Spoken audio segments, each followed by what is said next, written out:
wisdom, for your grace and glory.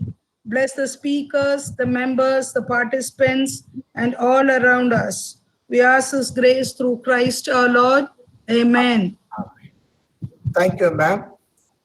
Now I'm here to welcome Professor Dr. Howard Maibach, dermatologist, University of California, San Francisco, United States of America. On behalf of Loyola management, Father Rector, Father Secretary, Father Principal, all the officials of Loyola College, and head of the Department of Advanced Zoology and Biotechnology, and all my colleagues and research scholars and the participants, I welcome Professor Howard Maibach. Welcome to Loyola. Dr. Maibach, welcome. Thank you, everybody. Now, he is an expert in contact occupational dermatitis. His specialty in dermatotoxicology as skin exposure toxicity. Dr. Maibach has an editorial board of more than 30 scientific journals, and he is a member of 19 professional societies, including the American Academy of Dermatology, San Francisco Dermatological Society, and the International Commission of Occupational Health. He is a professor in the Department of Dermatology at UCSF, and he has published around 2,300 research publications in leading research journals, and he has written more than 100 books. He is a reputed and scientist. He is a professor, well-experienced person in the field of science and scientific research. And when I invited him over the email, he was very happy to be with us, part of Loyola family in Tamil Nadu in India. So I welcome on behalf of the participants and the Loyola management, hearty welcome, sir. Thank you. Is my voice reaching all of you with a clear and understandable accent from San Francisco this late evening? It's very clear, Dr. Maibach. Then we will start. Yes. You may have noticed that there is no PowerPoint. This may seem very peculiar to you because in academic science, we have become slaves to staring at the PowerPoint. So if you would like, you can discontinue looking at my face because there will be no PowerPoint. But the question is, why am I keeping you up this late at night after some of these technical communication issues to deliver a message that I find and some of my colleagues find highly relevant to your zoology department in India, in Chennai? And the question is straightforward, and we do have many clear answers that one of you or several of you or your friends and colleagues could follow up on. Namely, why is it in the world of advancing pharmacology that there are so few new botanical-based drugs specifically for an area which is relatively straightforward to develop in, namely topical formulations for dermatologic diseases like acne, warts, and eczema? Is it just by chance, or is there a background that you could take advantage of that in fact would unlock this dam And the DAM refers to the fact that there is only one topical formulation utilized as a prescription in the United States. Now, in order to begin to understand it, you have to accept something that is painful for many young scientists like you or older ones like me. And it is painful. Namely, that advances in medicine are not only embedded in science, but it's embedded in human behavior, human thinking, heuristics, if you're familiar with that term in philosophy, and even politics. So now let's go and see why the problem has been so significant and how, going forward, we probably can break down the barriers and add to human health. The story actually begins in China, India, many other countries where plants were raised. We don't have well-controlled studies over the last 1,000 years, but by the end of the 19th century, meaning your great-great-great-grandparents, the end of that century, in much of the world, we already knew the importance of plants. We knew, for instance, that the foxglove plant, that's the common term, produced digitalis. We are now in the 21st century. Digitalis is still used for congestive heart failure. In the end of the 19th century, a chemist in Germany made a very simple one-step procedure and went from salicylic acid in a plant to acetyl salicylic acid, which you probably know under the original trademark aspirin. Again, a botanical derivative. And for any of you who know anybody in your family who has arteriosclerotic heart disease, you know that the class of drugs in the late 20th century, known as the statins, has revolutionized the care of the life of many individuals. Again, another plant. So why is it that in the 20th year of the 21st century, there is so little work going on in the field of dermatobotanicals?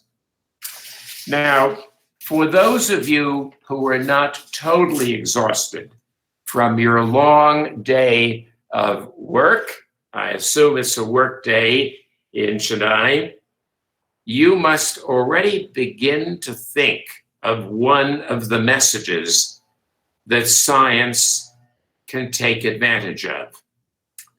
Namely, that human evolution, which we now in the last 20 years understand dates back many more years than we did 50 years ago when I was a doctoral student in anthropology, that in fact the plants arrived in Darwinian evolution far before the Homo sapien or any of our close relatives.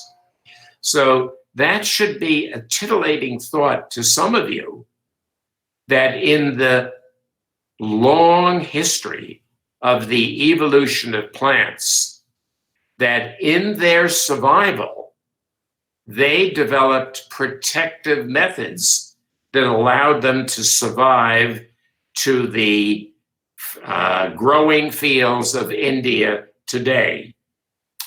Unfortunately, there really is no scholarship, and maybe Loyola will be the first program to offer in zoology department a PhD or at least a master's program in what can be learned by that evolution. We strongly suspect that there is much to be learned and that the plants will tell us to us, and it will not only be aspirin, it not only will be digitalis, it not only will be statin, but it may be numbers of very safe drugs that could be used to help man and animals, and perhaps, for those of you who are broadly based, other life forms. Now, with that many billion-year history that we've gone through, let's now go to prescription medicines, the end of the 19th century till about 1955. I was not practicing dermatology at the University of California in the end of the 19th century. I wasn't practicing in 1955. But I do know, because I knew some of the professors at that time, and at that time, prescriptions were significantly different than they are today. They were almost all compounded in a pharmacy by either the pharmacist or a pharmacist's assistant. Of course, those of you who know Ayurvedic medicine know that this is still done in many places today. But after World War II, the system changed. The doctor didn't write out the 10 components in the topical formulation and had them mixed, many of which were botanically derived. We then went to chemical synthesis. We then went to a single drug, and then it was manufactured not to the request of your physician.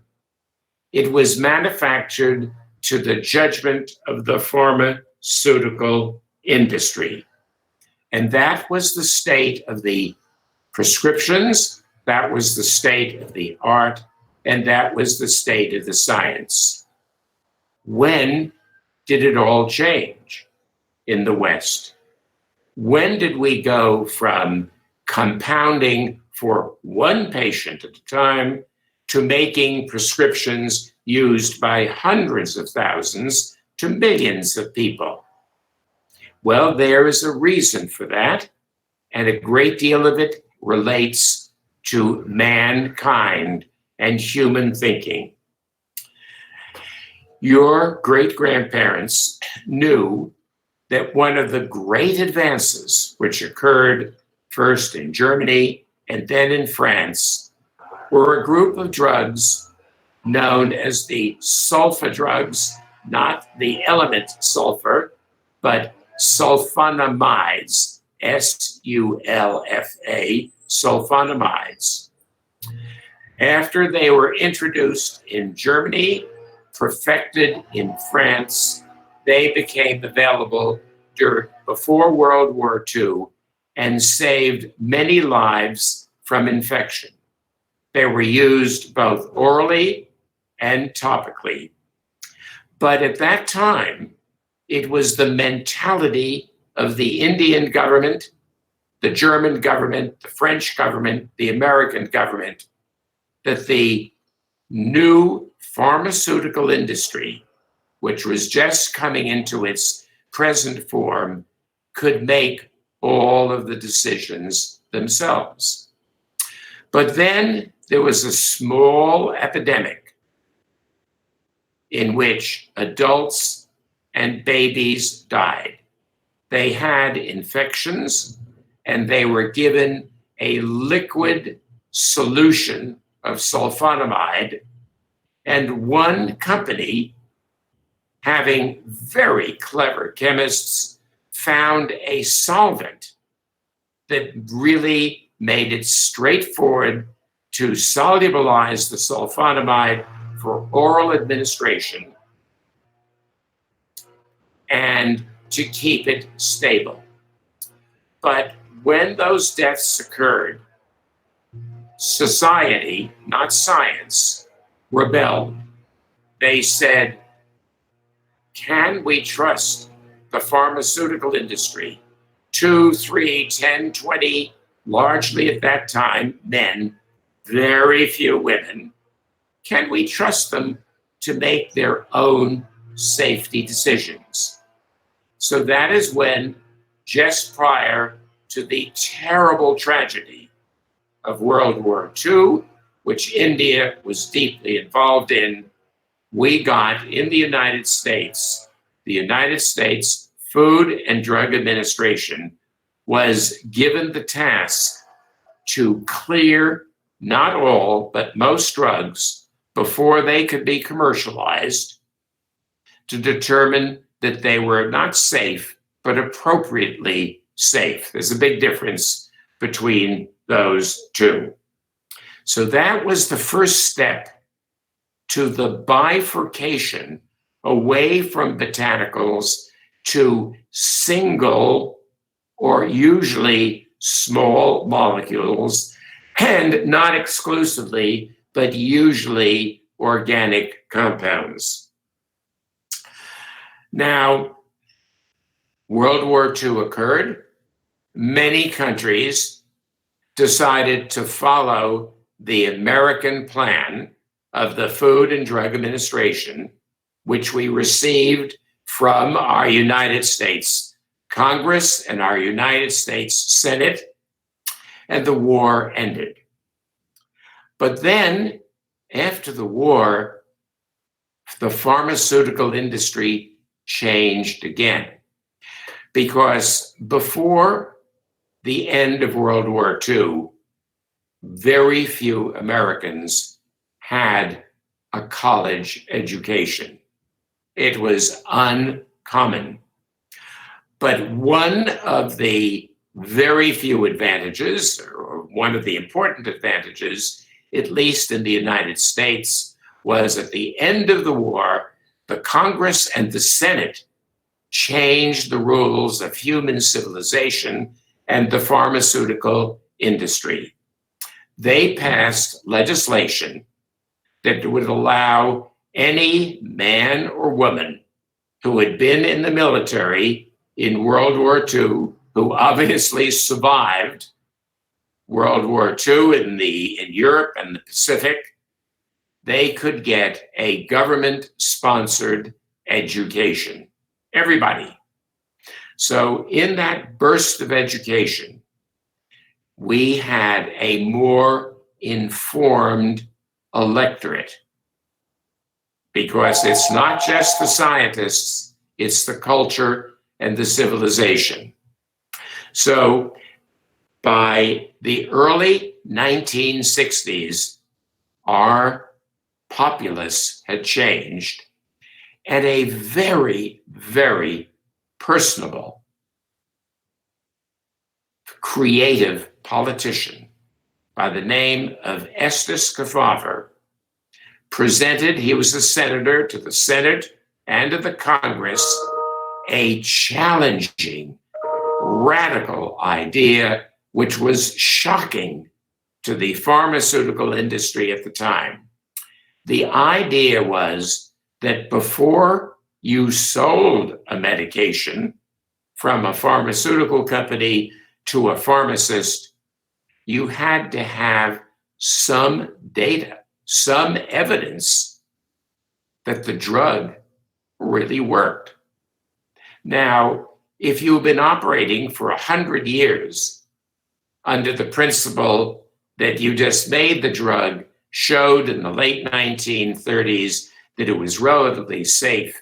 The idea that you had to show that the patient had the right to know, the healthcare worker had the right to know that the drug was effective, really, really was revolutionary.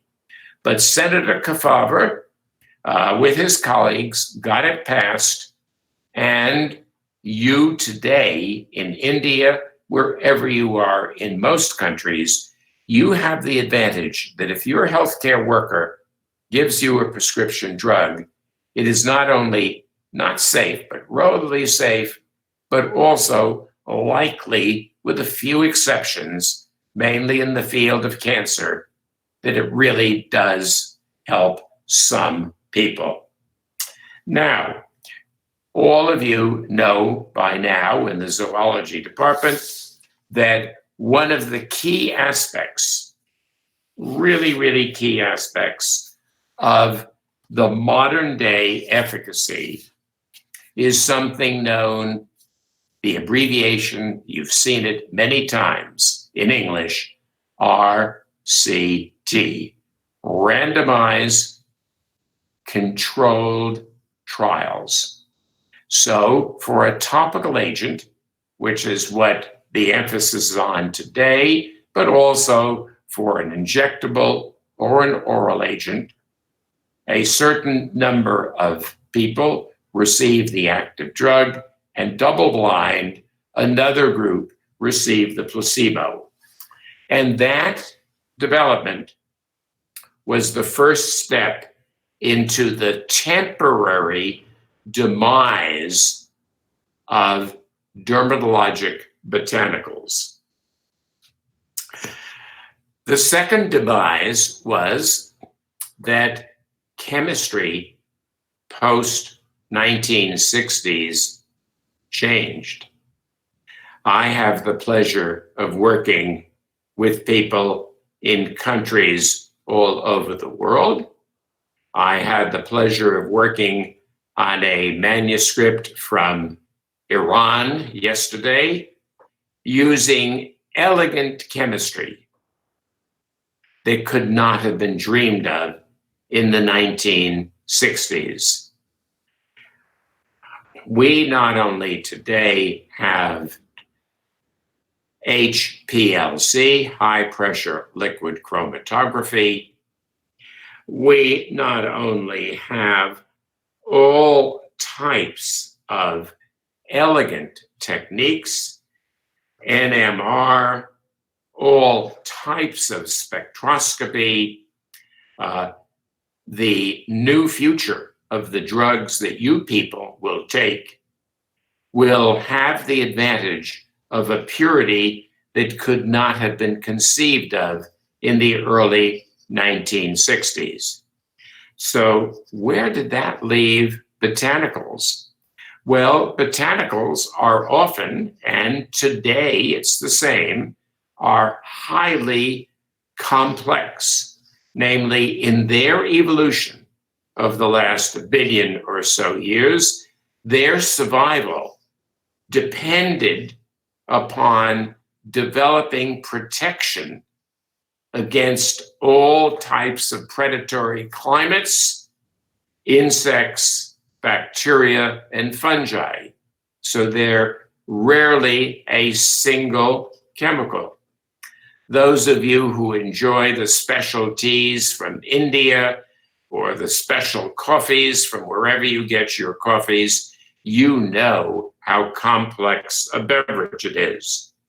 So for that reason, the American Food and Drug Administration, and then many other countries started to try to convince the pharmaceutical industry that they should commercialize one chemical at a time, and that chemical should be of a high purity to simplify the toxicologic studies. The second thing that happened with the Kefauver legislation, which spread very widely around the world was to deal with one drug and one mechanism of action. That way, you might be able to come up with one or two or three dosage forms that would work for 90 or 95% of the patient population. Well, that again led to a temporary halt in studying Dermatobotanicals because the plants in their evolution, which we're just beginning to understand, often had to protect against many environmental and microbial stresses, including man, so that often botanicals worked with several mechanisms of action. Now that led to the mentality, which lasted about 30 to 35 years, that most new drugs were both highly pure, highly one compound, 99% plus, and one mechanism of action. Now, in the wisdom of the men and the women, large numbers of women today at the American Food and Drug Administration and many similar government bodies protecting the people of the planet today, it became clear that maybe this wasn't the right thing. So something was developed called the combination policy. So I mentioned to you that in the early 60s, when we got the idea of the patient and the doctor should know whether a drug worked at all, we then had the combination policy. The combination policy is very simple. You not only had to compare against a placebo, but you had to do a comparison to each of the parts. So if you had two actives and one placebo, you then had a three-way study, meaning you needed three groups of patients to study under carefully controlled conditions. Well, that took topical drug approvals with the botanical or anything else from collecting 500 to 800 patients. It went up to 2,000 and more. And if you had three actives, it was even larger. So for many years, the development of botanicals, because they were in essence, generally, not always, combinations, the process of the science in your institution and any other institution essentially stopped. But that was the 1960s, 70s, and 80s. So if there are any pharmacist-trained people on the audience this late at night at Loyola, they know that eventually this well-intentioned idea collapsed. Eventually it was learned that Homo sapiens, namely people like you and myself, don't want to take 2, 3, or 4 tablets, 2, 3, or 4 creams, ointments, or sprays. We wanted it simplified. So quickly, we then developed and overcame the combination policy because it was now commercially driven and viable. Namely, the pharmaceutical industry was willing to invest, and therefore we got oral combinations, and we are getting increasing number of topical medications, which then allows the world of botanical dermatology to re-evolve after a quiescent period of almost a half a century. Now, let's not talk about the past. Let's begin to talk about how, if anybody in this group tonight wants to become involved in the new field of dermatobotanicals, how has the scene recently changed to make the process efficient and simple? Well, first, believe it or not, governments don't always listen to everybody. I don't know whether Prime Minister Modi speaks to each of you every day and every night. Certainly doesn't. He's never called me. Donald Trump has never called me. But occasionally, the word from the bottom, people like me, gets to the top. So now, there have been some major recent changes. A little more than a decade ago, a wonderful public service institution, you know it under the acronym NIH, the National Institute of Health, now has a group. It's a small one, but I predict with a little bit of good fortune, it could grow, that will help you if you want to do research in dermatobotanicals, because it is dedicated to advancing after this period of quiescence of almost a half a century botanicals, including dermatobotanicals. So you could apply to funding, you could probably apply to do training there. It's a step in the correct direction. But there's a second advance, just as important. Individual benefactors. There's one here in San Francisco. His name is Bernard Osha. He was fortunate to have become a very successful investor and businessman. And one of the many things that he and his family have done at UCSF, meters away from my clinic, meters away from my laboratory, there is a Bernard Osha Institute of Integrative Medicine. So that is a very big change. 50 years ago, that would have been impossible. Today, people can come onto the faculty or patients at the Institute of Integrative Medicine and get a chance to look at all that has been learned in India, China, elsewhere, and re-examine it with an open mind, both from the patient's viewpoint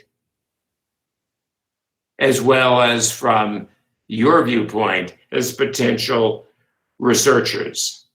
So these are major changes. The third major change, again, doesn't come from politics. It doesn't come from science. But in the Western world, at least, many people have decided that the high world of elegant science in Western pharmaceutical industry is not for them. They're looking for natural products. So even though the overwhelming majority of them are not from the standard mainline pharmaceutical industry, either in India or in Europe or the United States, it's a growing market. These are individuals whose common sense, their reasoning, says that maybe the post-World War II Western medicine is not for them. So that means that there is a market, which then is an incentive to people for industries to meet that market. Now, let's take a look at these changes. The first one, I said simply, we have at the National Institute of Health friends who will support research in this area. Second, I mentioned that a few of the medical schools have realized that the standard model of post-World War II medicine is not the only solution for the future of your health. And we now have institutes of integrative medicine in mainline medical schools, such as the University of California, San Francisco, and we are certainly not the only one. So these are major changes. But in addition to that, meeting the needs of the public, again, from the bottom up, not the top down. This didn't come from Donald Trump. It didn't come from your Premier Modi. It came from the bottom up. The American Food and Drug Administration now has a bureau, a group of scientists, well-trained, well-motivated, still a relatively small budget, but it's highly likely that that budget will increase to help get botanicals approved in the United States, both oral and topical. And a few years ago, they approved their first topical, which broke every precedent of post-World War II. Number one, it wasn't a pure chemical, a pure drug, it was a mixture. Number two, even more interestingly, only one patient was treated in the United States. The rest were treated overseas for economic reasons. The drug is used to treat so-called genital warts. It has not been commercially enormously successful, but it has opened up the door to the future of topical botanicals, at least in the United States, and highly likely elsewhere. Now, in the last 35 or so minutes, I've tried to give you, late at night, I can imagine how tired you must be, the big principles. Evolution, individuals acting from the bottom up, the few benefits of World War II, where more people got an education. And now I'm going to go from the big picture to the small picture. The world of dermatology in the pharmaceutical industry is a relatively small universe. It accounts for approximately 5% of the spending for drugs. That is probably 5% plus or minus 0.5%. It's a reasonable estimate. It is minute in terms of expenditure, and hence is minute in terms of woman power and manpower. So that is one of the obstacles that Loyola could overcome. Training more people who are knowledgeable and thoughtful in the field of dermatobotanicals. I'm going to now give you the name of a few textbooks. It is purposely not on a PowerPoint, just to let you know that they're out there. Now, unfortunately, since there is not a large academic base in dermatopharmacology and dermatotoxicology in the world today. It's kind of sad that all came or do come from our little department at the University of California, San Francisco. The first book is involved in taking advantage of the ability of the human brain to do things not just empirically, but with scientific methodology. The name of the book is called Dermal Drug Selection. How do you choose the plant? And Development.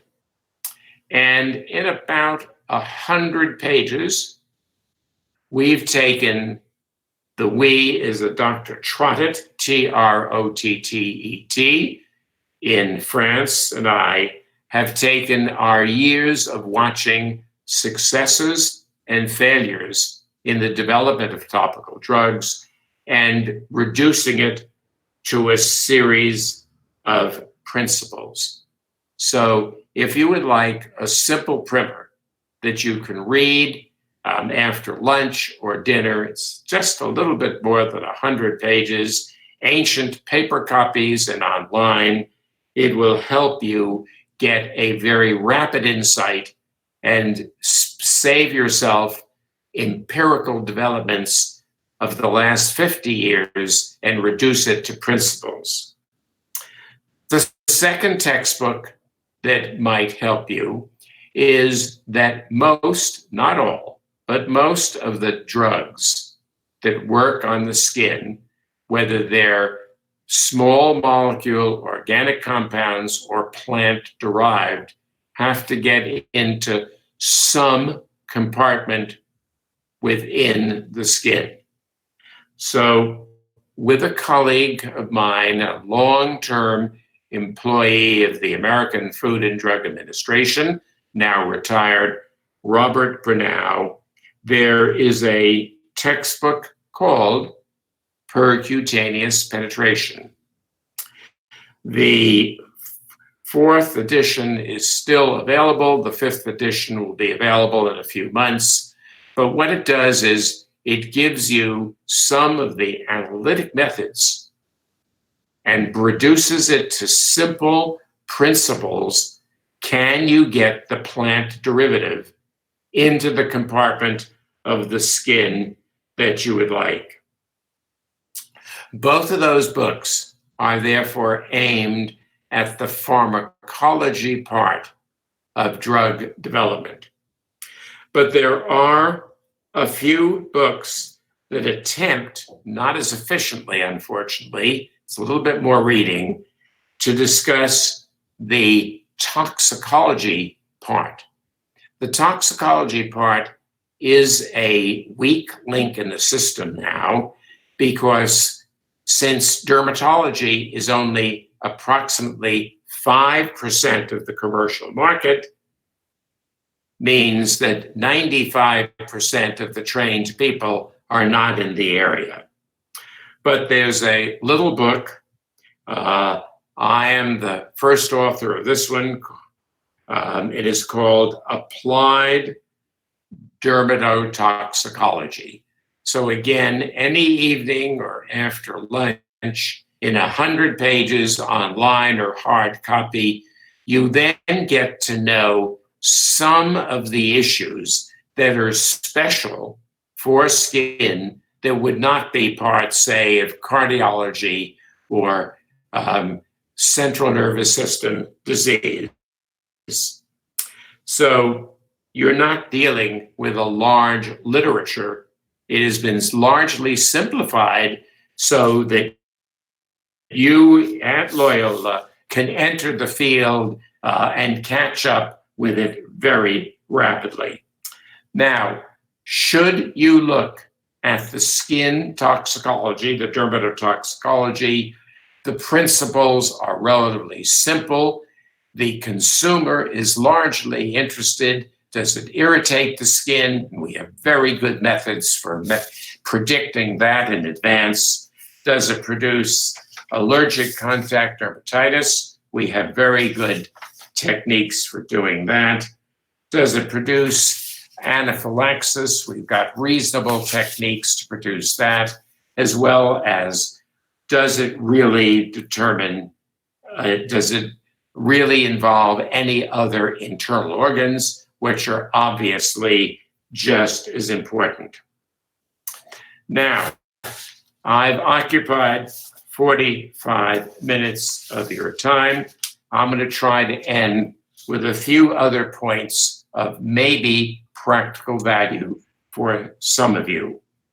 If you look at European marketing, American marketing, there is often a certain amount of confusion. Is the topical agent a cosmetic or a drug? Without getting you law degrees with specialization in this area of law, or getting you a job at the Food and Drug Administration, the story is relatively straightforward. It has nothing to do with the chemistry. It has all to do with you. If you make a medical claim, it's then a drug. It must get approved by the relevant authorities. If you make a cosmetic claim, it does not. It's a cosmetic, and at least in the United States, there is no pre-approval. For those of you who would like to become involved in the future, because there's great activity now at present in anti-aging products and related products in the United States and Europe. There are 3 textbooks from our laboratory. I will just give you the first name of the first editor.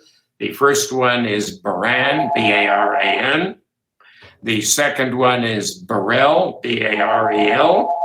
And the third one is Sakamoto, which I guess you realize comes from Asia. Now, how do you put all of this together late at night at Loyola? Well, I would say that I put it together as a senior faculty member in the following way. 1, there is great room for thoughtful innovation. We've learned a great deal in recent decades. It's not hit or miss. We are really beginning to understand how to develop dermatobotanicals and dermatocosmetics that are plant-based. Number 2, that the key to that development is not one individual like the brilliant Bill Gates or young Zuckerberg. It's a team of people. The team doesn't have to be hundreds of people. It can be very few people. But if you follow the history of the last 30 years or so, the companies that have been highly productive are ones that identified both either full-time employees and or consultants, the key people who had the experience and knew what they were developing. And then lastly, there is a major advantage in choosing skin because the field of at least topical dermatologics is highly resource efficient. You don't need large teams of people. You don't need large amounts of capitalization. It's something that dozens of companies could be doing just in your own part of India. Now, with that, I am going to be standing up and getting off your computer screen. I've tried to be as honest with you as I could. I've tried to be as brief as I could, and now I'll be seated. Your chair for the day has kindly agreed, because of the lateness of the hour, to put my email, which is very simple, on the screen, so that if any of you have anything to enlighten me I always enjoy enlightenment, or if any of you have any questions, I do my email usually at 6 in the morning and 6 o'clock at night, with the exception of this hour today. And with that, I wish all of you a great night's rest, a very productive year, and a healthy year. Thank you. Thank you. Thank you, Dr. Maibach. It was a wonderful presentation. Is there the participants, those who are here, would like to ask one or two questions? I know Dr. Maibach is very open. He asked me to share his email ID that we can share our doubts and questions to him through email, and he is ready to give us explanation or clarify our doubts. So now this floor is open to any three persons could ask questions if you have any doubts. Or enlighten me.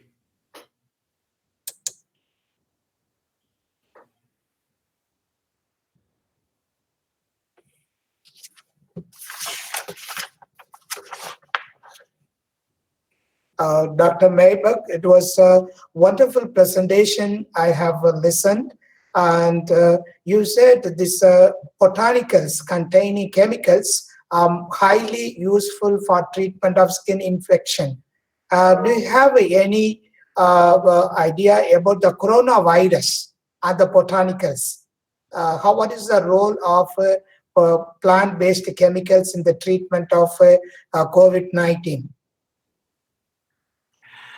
The answer to that resides partially in science and partially in human nature. So every scientist, at least in the United States, who's connected to an academic institution or a company receives a request that has been going on now for 7 weeks and has not stopped, offering funding for anybody willing to do research in systemic and topical agents. So at the moment, many such topical products are being developed, including botanicals. Now, the human nature comes that if the epidemic continues long enough, I predict they will prevail. But if the epidemic dies down quickly, it might be like many calamities. People will lose interest and we will not have the answer. I hope that is responsive to your query. Yes, thank you, Maibach, very much. Dear Professor? Yes, you are welcome to ask your question. Actually, if there is any skin allergy or any dermatological issues, normally the meditioner is give only steroid-based tablets in order to suppress whatever the rashes or skin infection is happening.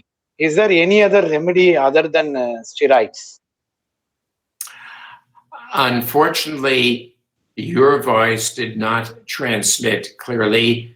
Would you repeat that, please, Dr. Jacob? Dr. Jacob, can you repeat your question slowly? Yeah, normally if you have the skin infection or rashes, doctors are advised to take steroid-based tablets that will have the antihistamine effect. Other than steroid, do you have any medication to suggest? Yes. If you go to the internet, the library components, you will see that many laboratories in the world in the last 20 years have tried to develop anti-infective drugs topically And I mentioned one has already been approved in the United States for the treatment of the genital wart. But since that approval, there are several laboratories, and you will find a large literature, natural products that are in skin that might be commercialized as topical anti-infectives. So you will see significant developments in that area, positively or negatively, in the next 5 years. Thank you. Thank you. There is a question from participants. Are botanicals as efficient as oral drugs?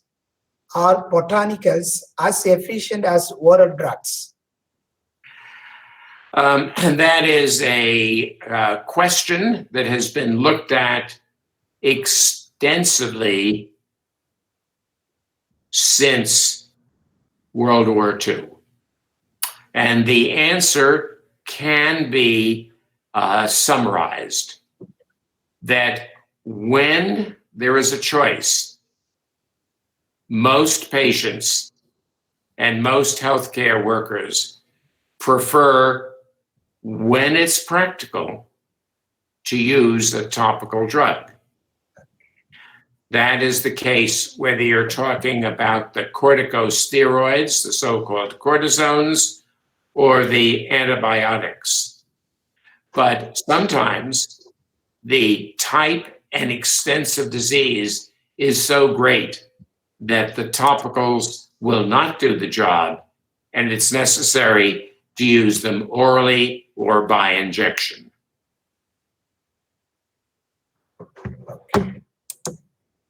Sorry, any other questions? There is a question from the participants.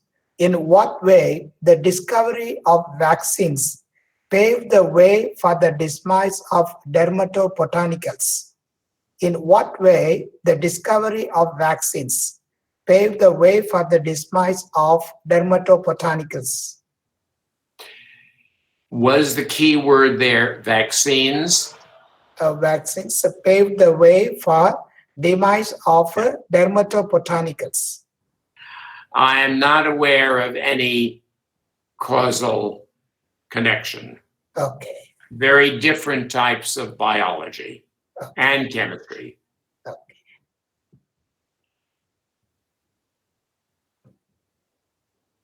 Okay, there are some questions people have typed and they have sent email.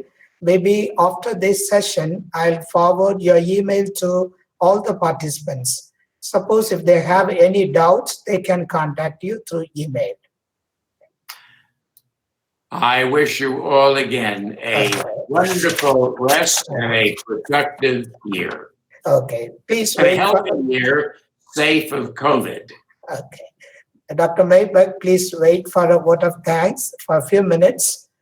On behalf of the management, Jesuits, staff, and the participants, I express my sincere thanks to you for being available and delivering such a wonderful, informative, and scientific lecture on botanicals in human health, in particular, the treatment of infection, skin infection. And in your talk, there are a lot of points that have touched us. In particular, botanicals are highly complex, developing protection against all types of predatory clamates, insects, bacteria, and fungi. It's an insight that you have given us. From the evolution of plants, we understand how plant-based chemicals are able to be more complex in order to protect against environmental and microbial stress. And from the past to the present, you are also inviting Indians, in particular Loyalites and other people, that we may get involved, actively involved in research, in scientific research. And as you are aware, in India, of years, people use these herbal plants for the treatment of various diseases, in particular cancer, and you find several other medicines. Loyola Entomology Research Institute, Loyola College, Chennai, is doing research on botanicals used for anti-cancer activity and other antimicrobial and viral activities. I hope by your sharing and inspiring sharing, we'll be able to get involved actively for discovering effective drugs for the treatment of human diseases. So on behalf of the management and the staff, once again, I express my sincere thanks to you for being available with us. So thank you so much. God bless you. And the same to all of you. Thank you, Dr. Maibach. And at this time, I'd like to express my sincere thanks to IT department of Loyola College and our department HOD, Dr. John Milton, and all our staff members for being with us in conducting this program. And I express my sincere thanks to all the participants for being available, even though this lecture was started a little delayed due to this technical error, but all of you are waiting to listen such a wonderful, innovative talk. So on behalf of Loyola, I express my sincere thanks to all the participants. Once again, I thank our resource person, and in future, we are ready to collaborate, and we can have a tie-up or exchange program with the Loyola Chennai and with the San Francisco, your research laboratory, and we are also looking forward to have your presence in Loyola later. That we like to welcome you, sir. So thank you. Have a great day. Good night, everyone. Thank you. Good morning to you, Dr. Maibach. Thank you.